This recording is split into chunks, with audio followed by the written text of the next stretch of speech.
noite a todos. É com grande alegria que eu estou aqui de novo para a gente conversar sobre o capítulo Cristo Consolador. É um capítulo que eu gosto muito, porque o tema que a gente vai falar hoje é a confiança na providência divina. Quem aqui que confia que Deus tem o melhor para nós e faz o que é melhor para nós? Então, só que a gente às vezes confia desconfiando, né? E tem uma palavra que eu tenho estudado muito nos últimos tempos, que é o quanto nós, seres humanos, achamos que temos o controle das situações. Então, é um atributo que muitas vezes a gente se acha que tem o controle das coisas. E muitas vezes, esse foi o motivo, mas eu não sabia, que me fazia desenvolver tanto o meu intelectual mental, que era ter o controle para não sofrer.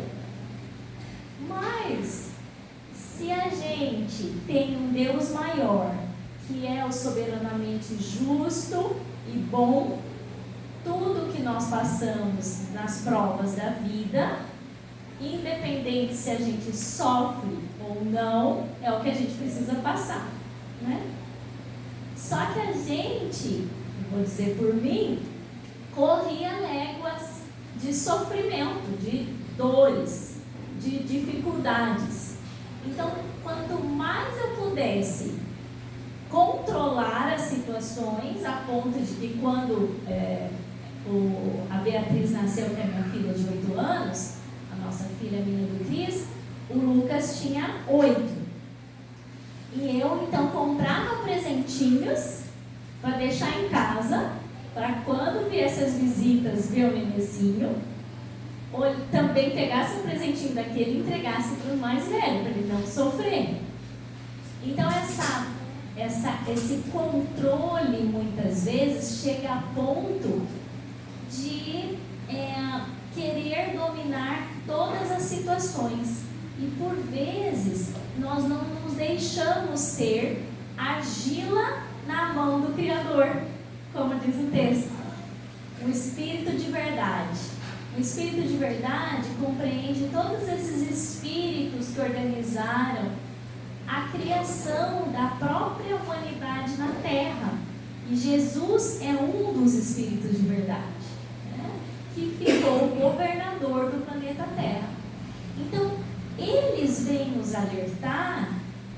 alertarem o quê? Se jogue nas mãos de Deus.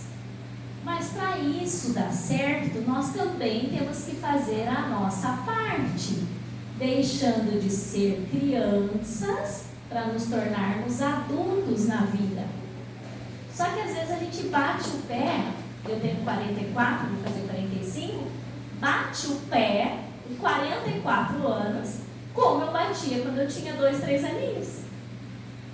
Porque a gente não quer determinada situação, porque a gente está sofrendo por determinada coisa não sair do jeito que a gente quer, porque a gente sabe o que seria melhor para nós e por que Deus está fazendo isso comigo. Então são questões que às vezes eu não exteriorizo, mas eu fico revoltada com Deus. Mas tem uma fala: coloca o pé que Deus põe no chão. E eu tenho ressignificado que muitas das ações que eu já tive, que cada um de nós já teve, quando não tinha mais jeito, foi pegar coragem e ir mesmo com medo. E aí a gente vê o quê? Que dá certo. Porque se Deus tem o controle das situações, se eu confio na providência divina, o que acontece com a minha alma? Ela não fica desesperada, ela não fica revoltada, porque ela diz sim para situações que se apresentarem. sejam elas gostosas ou não gostosas. E aí o sofrimento é menor, porque nós temos áreas cerebrais de dor e áreas cerebrais de sofrimento. Dor e sofrimento é igual? Não. A gente pode ter muitas dores e o sofrimento ser diferente. Já falei sobre a Nete Guimarães e muitos de vocês conhecem ela. Ela faz palestras belíssimas, dizendo que o tamanho da minha fé e o tamanho com que a força em que eu divido o meu jugo com Jesus deixa o peso mais leve. E ela prova.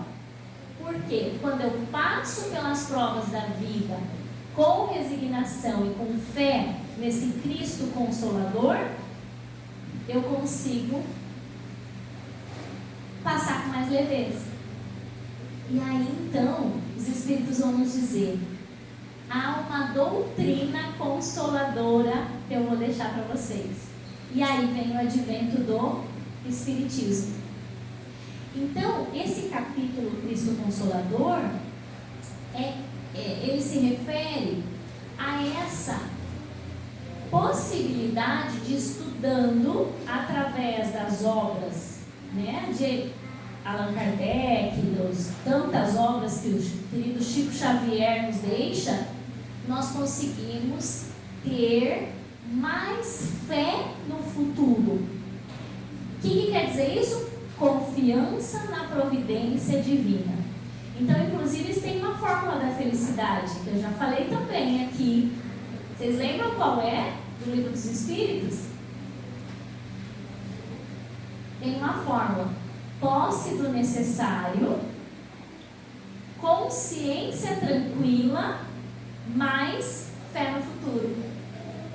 Então, os Espíritos vão nos dizer, Allan Kardec pergunta: qual é a fórmula para a gente ser feliz aqui? Ele vai dizer, então, faz isso, mais isso, mais isso. Se a gente colocar bem grandão na nossa geladeira, quando a gente coloca um lembrete de um casamento, de um aniversário, vai ser um pouquinho mais tranquilo. Então, a gente precisa trabalhar bastante, ou de forma estratégica, ter a nossa renda, ter a posse do necessário, que não tem uma regra.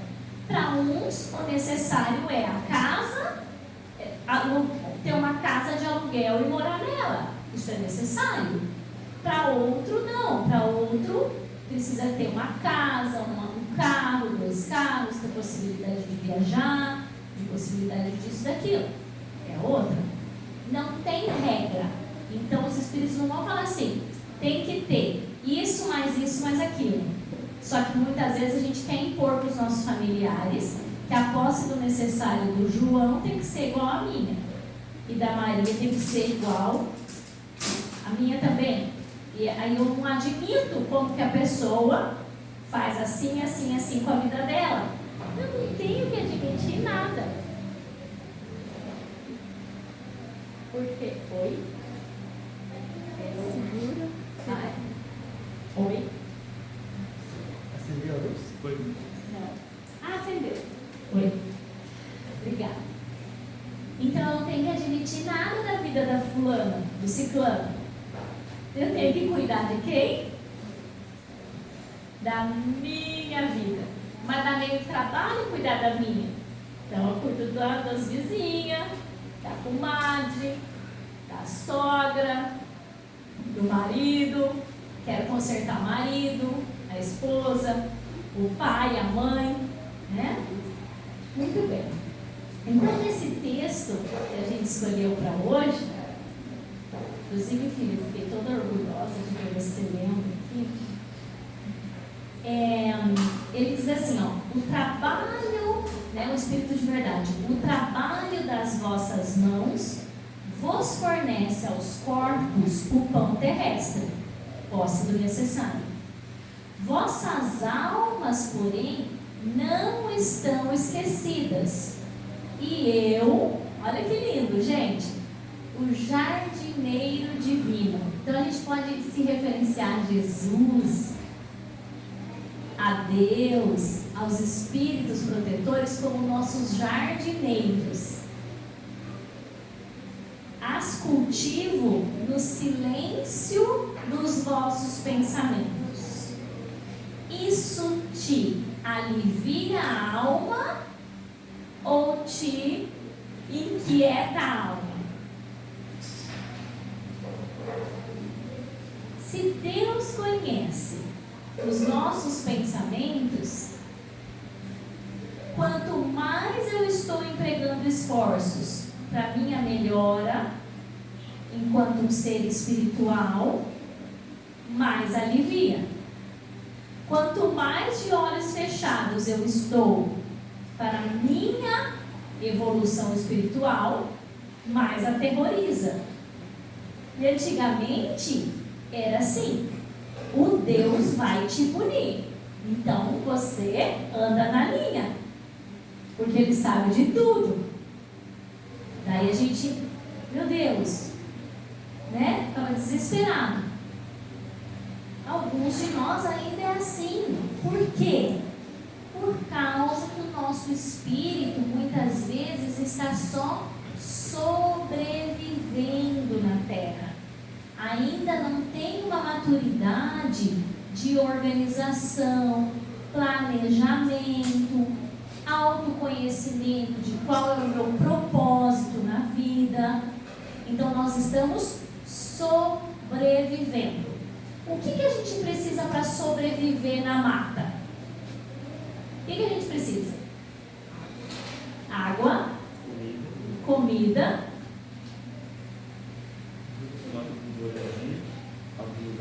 uma coisa para fazer um teto, né? Para se esconder da chuva, do sol ardente.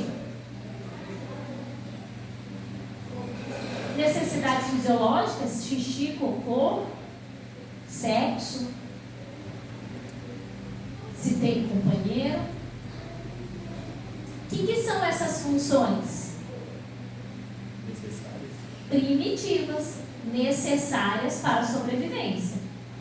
Então, o que nós, enquanto seres animais que somos, racionais, primeira aquisição que a gente faz, instintiva. Então, quando a gente nasce, a gente começa a sugar, o bebê começa a sugar a bochecha da mãe quando está procurando o peito para mamar. São reflexos. Então, quando nós não estamos empregando esforços para nos autoconhecermos e conhecermos as leis que regem o nosso universo, nós somos o quê? Sobreviventes. Se a gente só sobreviver, nós já estamos no lucro, porque a gente não foi comido pelo leão. E vocês já se deram conta que por muitos anos, ou até hoje, alguns de nós permanecem correndo só do leão? Então, o que acontece? Eu nasci, eu fui cuidado pelo pai e a mãe. Eu não fui cuidado, porque minha mãe me abandonou. Quanto mais ingrato eu tenho em relação a tudo que me aconteceu nessa primeira infância, mais eu fico com a minha alma presa lá. E o resto do tempo eu fico sobrevivendo. Aí eu acordo atrasada. Eu nunca fiz isso, tá, gente? Vocês que estão fazendo. Sem tomar café da manhã. Levanta, põe a roupa e vai. Trabalha igual cavalo emprestado. Meio reclamando, meio reclamão, meio cabisbaixo. Almoça. Só que não almoça assim, igual gente. Almoça assim, só para alimentar o corpo. E não vai, abaixa a cabeça e vai, trabalha, chega em casa e reina, briga e vai de novo. E aí dorme meio emburrado, e daí no outro dia acorda, e aí não conversa com o parente A, com o B, porque ele é muito filha da mãe, nananana, e vai. E assim a gente está o quê? Sobrevivendo. Então, o convite que Jesus vai nos fazer quando Ele deixa para nós as leis morais, é que a gente comece a estudar um tipo de filosofia, de estudo, de viver com racionalidade, mas não só racionalidade mental, mas a comportamental. E nos comportemos de acordo com as ordens do Espírito. Eu fiz um estudo com pessoas com deficiência adquirida. O que quer dizer isso? A pessoa tocava a vida normal, de repente uma doença, um acidente, doença e acidente foram os casos delas, aconteceram na vida delas e uma ficou amputada, a outra ficou na cadeira de rodas, outro também na cadeira de rodas e outro caminha assim com um pouquinho de ajuda. Ao longo da trajetória deles, houveram situações e a minha pesquisa foi perguntar para eles qual era a perspectiva de viver e envelhecer com deficiência. E qual foi a resposta? Extremamente similar à da população sem deficiência. E aí então, que conclusão que nós chegamos? Agora eu estou defendendo uma outra ideia. Todos nós temos deficiência. Porque nós não somos espíritos imperfeitos. Essas deficiências, elas podem ser de origem física, de origem sensorial, de origem intelectual e de origem moral. Então, por exemplo, nós conhecemos o Cláudio. Cláudio tem baixa visão, né, Cláudio? Quantos por cento de uma das visões? 10 a 20. Eu acho que fala 10, mas eu acho que é 20. Eu sou meio metido. Isso aí. Caminha sem bengala, faz todas as funções, trabalha de manhã num lugar, de tarde no outro, de noite no outro e tal. Quais implicações que a deficiência visual trouxe? Algumas implicações emocionais, algumas implicações de pertencimento, algumas implicações de uma vida social. Quanto mais a comunidade se ajusta, o compasso entre o cidadão e o meio se ajusta, mais naturalmente se vive com a deficiência. Qual é a minha deficiência? Orgulho, vaidade, egoísmo. Qual a tua? Deficiência visual também, parcial. Usa o óculos. Qual a deficiência do meu pai? Deficiência auditiva. Usa aparelho auditivo. Qual a deficiência do cadeirante? Física. Usa cadeira de rodas.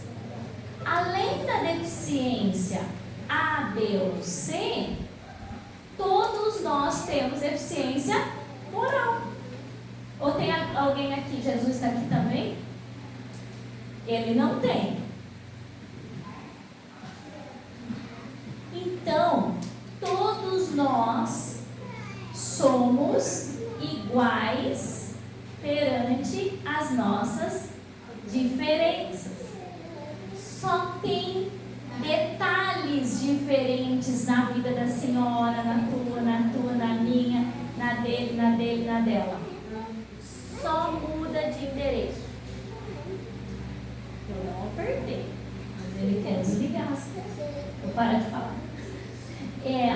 Só muda de endereço. Então, gente, nós somos todos espíritos imperfeitos em busca de melhoramento. Para isso, quem nos orienta? Nosso espírito protetor. Quem são os nossos professores? Todos aqueles que estão com uma área em vantagem do que a minha. Então eu amo colar em pessoas que vêm e me falam uma coisa dura. Dani, você continua achando que está isso? Aí eu falo, obrigada. Obrigada. E a pessoa fica assim, ó, você não está brava? Eu falo, muito obrigada. Porque eu tenho uma lábia que eu enrolo todo mundo. Então quando eu encontro alguém que vira para mim e fala assim, Dani, por esse caminho aqui, você vai se estrepar, é um professor pra gente. Então quando os amigos de verdade de cada um de nós virar e muitos inimigos que a gente tem que agradecer, que falam as verdades na nossa cara, eles nos ajudam a ir pra frente. Então quando a gente sentar e fazer a nossa prece hoje à noite, amanhã cedo, antes de trabalhar, na hora do almoço, agradecendo o alimento, vamos falar também, muito obrigada, Senhor, por todos aqueles que me ajudam no melhoramento próprio, na minha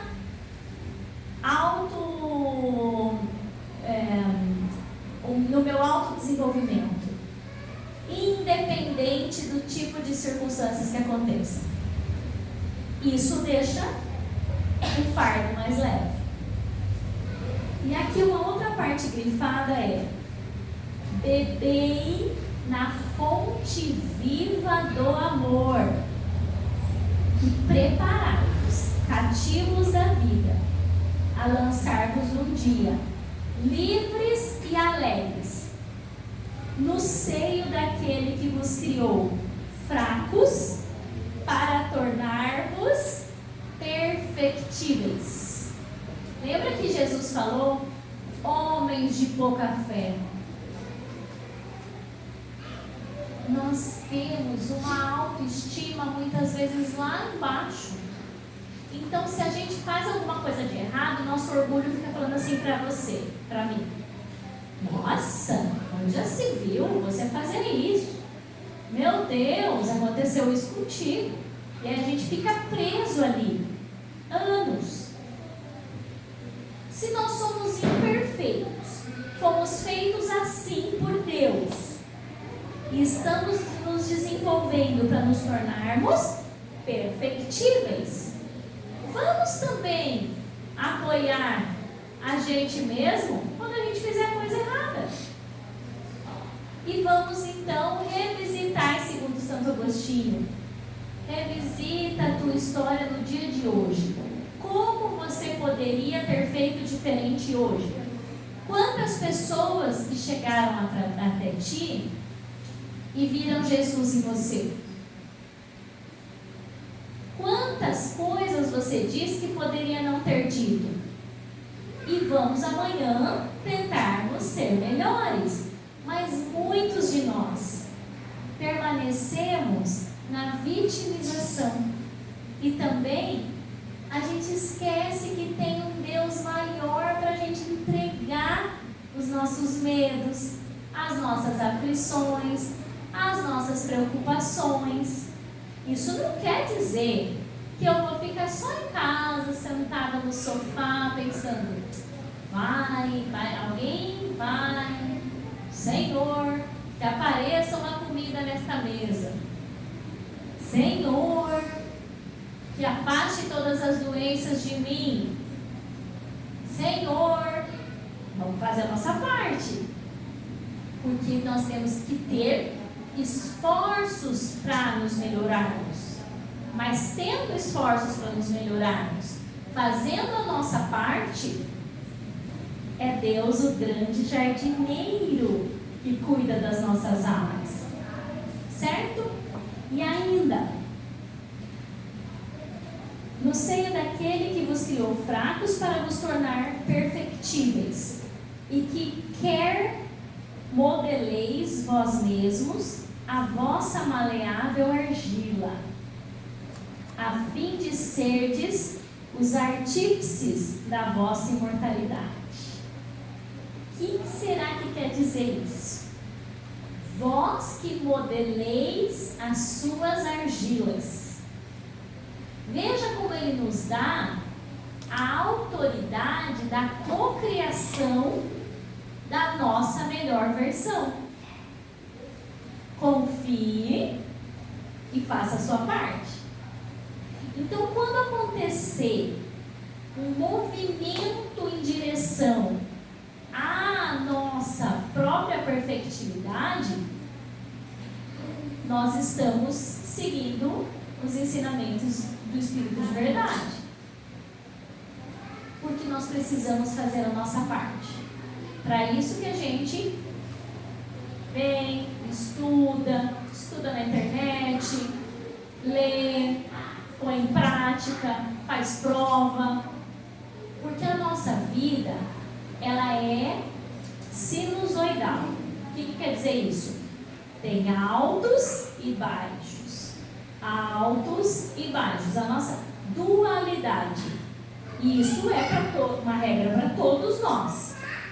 Não existe nenhuma pessoa aqui que entrou no mar de rosas e segue pleno, do 0 aos 105 anos. Não existe. Todos nós que estamos aqui temos uma fase que estamos indo ladeira abaixo, lambe o chão, sobe, fica mais pleno. Pode ver que daqui uns dias desce e sobe. Isso é um processo natural. A terra passa por isso, os homens passam por isso, tudo passa por isso, as empresas passam por isso. Por quê? Porque conforme está passando por isso, nós estamos sendo colocados em prática. Se a gente está aprendendo a lidar. Quanto mais revoltado eu fico com a situação na hora do inverno, mais tempo parece que dura esse inverno, mais rigoroso ele é. E quanto mais sinto, ok, como eu faço para mudar, o que eu preciso aprender com isso, por que essa situação está se apresentando, aí o inverno é mais brando, e logo vem o outono, a primavera, o verão. Quem gosta de mais de inverno aqui, eu gosto mais de verão, tá? Aí pode ser o contrário. Verão, verão, verão, fogo do inferno, sobe frio dos deuses. Não é a minha fala, tá? Então, eu faço uma correlação com as estações do ano em que as folhas caem, as flores ficam mais opacas, né, ou inexistentes, e aí caem as folhas, ficam as raízes. E dentro da raiz, dentro da árvore, tem vida ou não no inverno? Tem, nunca cessa. Né? Por quê? Porque tem o fluido vital que tem em todos os seres, né? Então, essa comparação, essa colocação desse Cristo Consolador nos deixa com o coração mais confiante. Muito bem. E como que a gente demonstra essa confiança na providência divina? Tem um recurso que é gratuito, fácil de fazer, aplicável às 24 horas do dia e acessível a todos. Qual é? A prece. Por isso, coloquei uma foto aqui para a gente falar do último capítulo do Evangelho, que é a coletânea de preces espíritas. E como esses espíritos são bem organizados, eles deixaram para nós até um roteiro. E Allan Kardec colocou uma introdução ali para a gente ver. Como que eu entrego na mão de Deus os pepinos e abacaxis que apareceram na minha vida?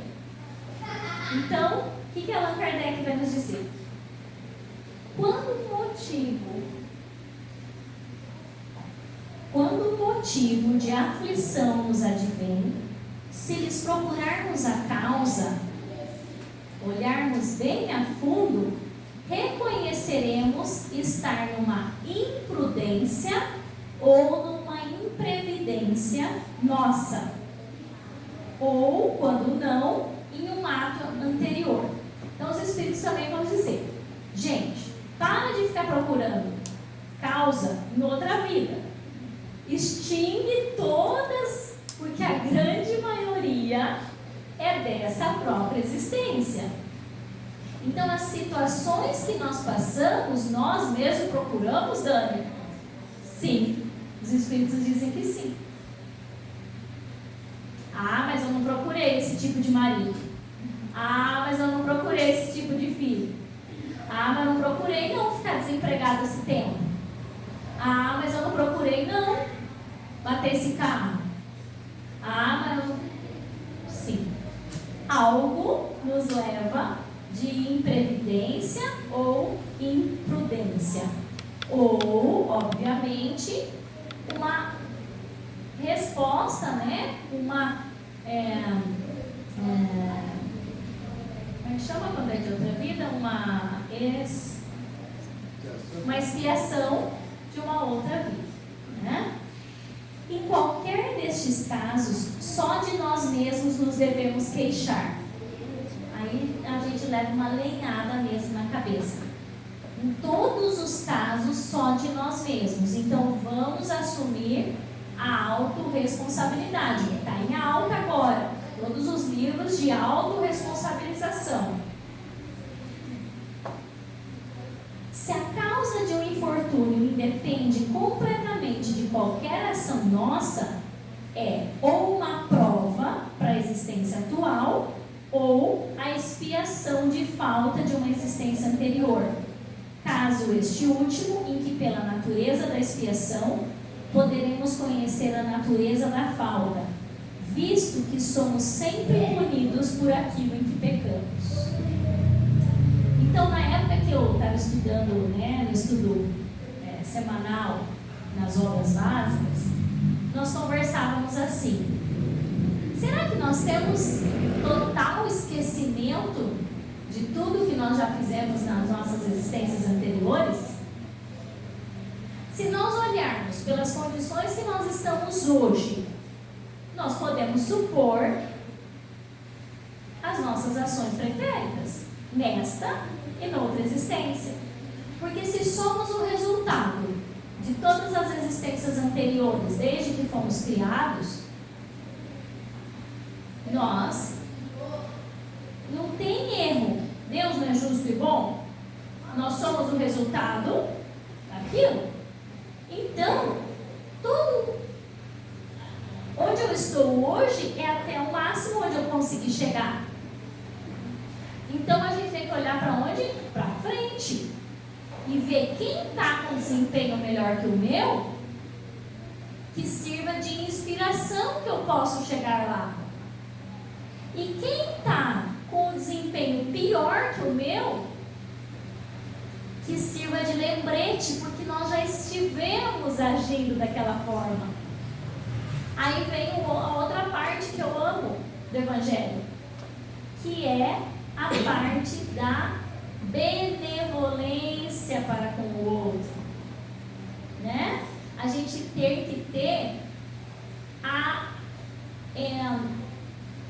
empatia de nos colocarmos no lugar do outro, porque se o outro está agindo do jeito que está, é porque ele não sabe fazer diferente. Não é saber aqui. Porque quando eu explico isso, às vezes as pessoas falam assim: como que não sabe que está judiando do outro? Como que não sabe que está acabando com a vida do outro? Não sabe fazer diferente. É incapacidade. Assim como quem está à minha frente olha para mim e fala: Dani, Quando, criatura, que você vai aprender? Parar de reclamar do jeito do outro, parar de querer consertar os seus familiares, parar de querer fazer isso, pregar de cueca. Quando, Dani? Então, o que Deus fez? Gente, então vamos fazer o seguinte: não vamos dar nota para que atitudes ele tem ou não tem. Vamos dar nota pelo quê? Pelo esforço que emprega em se auto-melhorar, em fazer a sua reforma íntima. Não é algo de um ser extremamente bondoso, justo, e que sabe tudo mesmo? Então, o meu papel era que a gente se convencesse de que, se há um Deus maior, justo e soberanamente bom, vamos entregar na mão dele o que a gente não sabe consertar, delegar. E vamos então pedir a ele, num ato de submissão e resignação, para que a gente possa fazer esses movimentos. A gente precisa de humildade, de entender que estamos todos na 4ª série no jardim da infância. Todos. Uns estão tirando 6, outros estão tirando 5.3, os outros estão tirando 4.9.